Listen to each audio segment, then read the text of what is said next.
But you must have loved teaching. Oh, it was the best. While it was in my years of doing something. Not only I hope I helped them, but I also made myself aware of their new math work, and it taught me as well. You were forced to stop teaching when you got married, is that right? Well, yeah. You were okay as long as you didn't have a big tummy for. I got you. For, right. For that. But that was quite. That was unsavory. That's right. Yeah. So you had a forced retirement in order to have some children, and then you went back. Oh yeah, I went back. So where did you go to school? Starkville. Okay. North of Newcastle. Where did you start, Mom? Oh well. Grade 1. Where did you start school?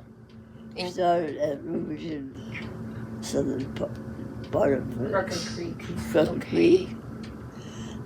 And it took about the first 4 years with her, and the rest I finished at Starkville.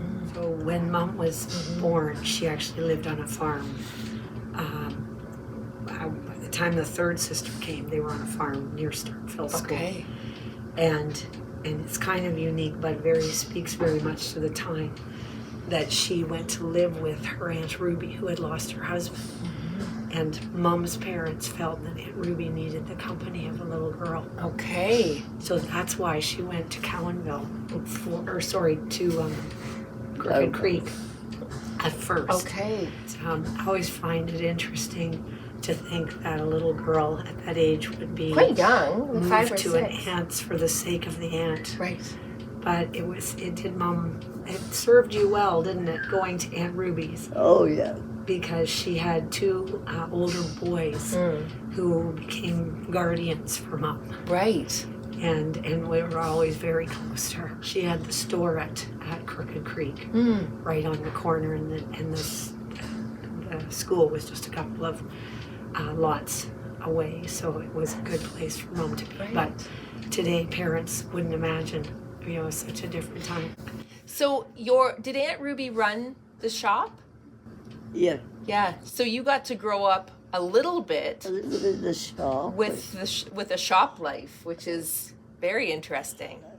Door to the kitchen, and I could look through the door and see. No one knew I was looking, of course. And they'd talk about everything, but they'd be older people. Because Aunt Ruby wasn't old when she took over that job. So she was quite spry and ready to as she would say, I'm ready to blab any story that they mentioned.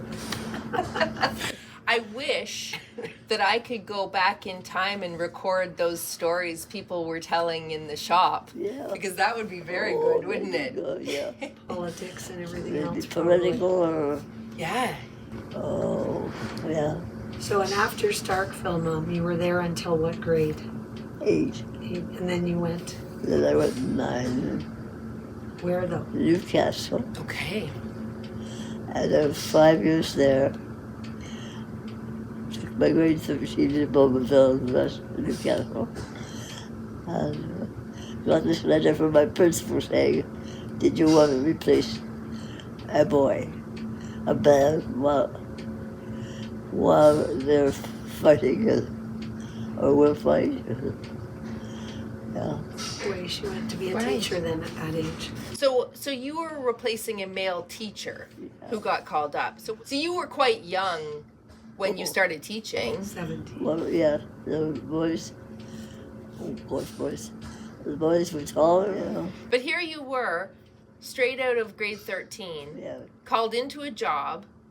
I mean, that's pretty remarkable, really. We had two or 3 lessons about marking the register to make sure you're there. They let us have a curriculum, but we really didn't follow it because there was only that little months there. Right. 11 pupils at that. One in each grade sometimes. Wow.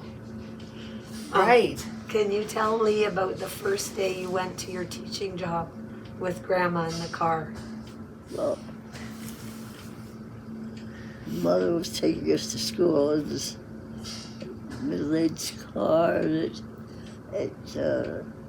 just, she turned the corner, and it went right into 4 wheels, into the water in the creek, which is near, just like that, Close to the near the creek. Oh no. And everybody yelled at her, and they said, Mother, you know. And I had to get to school because it was my first school of teaching. Wow. So I grabbed my books and grabbed the lunch pail and whatever else I had, I'm sure. And away I went running.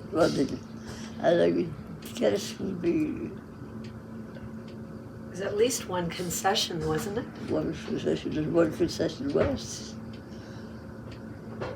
It would be about 3-4 miles. Oh my gosh. And I got near the thing in the school, and the little black and white terrier sometimes near the school. It was a young pup, all ready to bite my back heels. They actually got their teeth on one, but they didn't hurt. Oh my. She did that every morning. There wasn't just one morning. Well, and Mom said when she got to the school, the older boys thought she was just another student, Right. a new student. I had to get the keys out to open the school. So imagine you're out of breath, you're running, you're wind blown, a dog's biting your heel. That's a memorable first day of work. I know what she